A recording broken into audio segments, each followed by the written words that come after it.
السلام عليكم ورحمة الله وبركاته. ازيكم عاملين ايه؟ يا رب تكونوا بخير.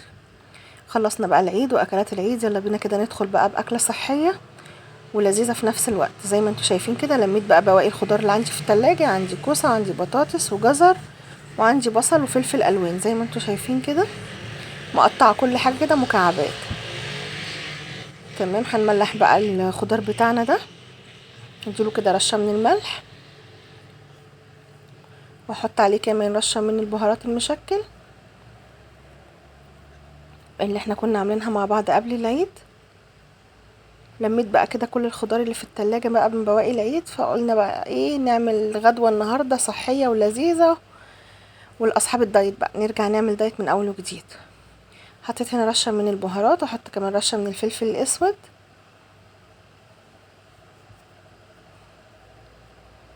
هضيف عليهم كمان معلقة من الكزبرة الناشفة، بتدي تيست كده للخضار بتاعنا كده، بتعلي الطعم معانا.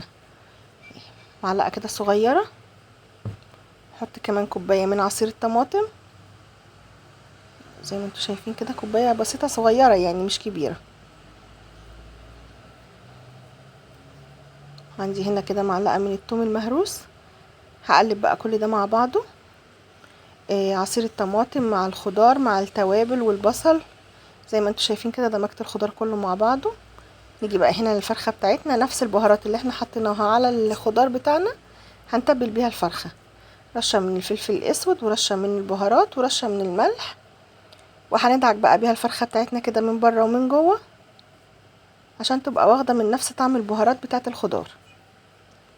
تمام كده.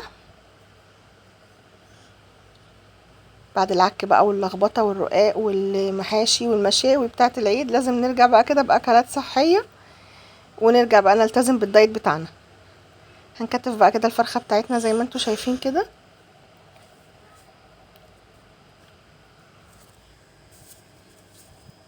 هجيب بقى الاكياس الحراري بتاعتي دي، انا النهارده هسويها في الكيس الحراري في الفرن.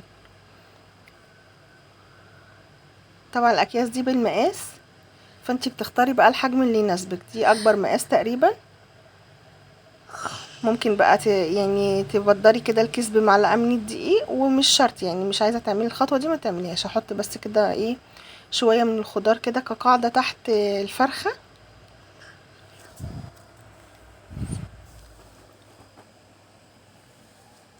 نحط بقى الفرخه بتاعتنا زي ما انتوا شايفين بالمنظر ده، واحط بقيه الخضار عليها كده حوالين منها في الجوانب، وهقفل بقى عليها هشويها في الفرن. بصوا ما شاء الله اللهم بارك زي ما انتوا شايفين كده. حطوا بقى لايك للفيديو. هنقفل بقى عليها بيجي كده معاها الرباط بتاعها. خلاص كده قفلت عليها. هحطها كده في صاج الفرن، بس هدي الكيس دوت تخريمه كده بالسكينه عشان ما ينتفخش ويفرقع في الفرن. وانا مولعه الفرن من شويه يعني كده مسخناه. هحط بقى الفرخه بتاعتنا، هتاخد حوالي ساعه. بعد ساعه بقى زي ما انتوا شايفين كده اخدت معايا بالظبط ساعه. كانت استوت بقى واتحمرت كمان، يعني انا ما فتحتش الشوايه هي، بس انا كنت مولعه الفرن من تحت بس، وحطها على الرف اللي في النص. زي ما قلتلك لازم تخرمي الكيس بالشوكة او بالسكينة كده من فوق عشان ما ينتفخش معاكي. شايفين بقى بسم الله ما شاء الله اللهم بارك، بألف هنا وشوفة. بصوا يعني انا لفيت لكم كده الفرخة من جميع الاتجاهات متحمرة كأنك فاتحة عليها الشواية بالظبط. الخضار كمان بصوا ما شاء الله محتفظ كده بنفسه. بصوا مكعبات البطاطس كل حاجة مستوية بس محتفظة بشكلها. حطوا لايك للفيديو ما تنسوش. بصوا هنا بقى، بصوا البصل دايب ازاي، ما شاء الله اللهم بارك، بألف هنا وشفا. وريحتها بقى كانت تحفة. كمان الكوسة معانا اهي مستوية. تعالوا بقى نفتح الفرخة كده ونشوفها مستوية من جوه وزي العسل. نقطع بس كده حتة بالسكينة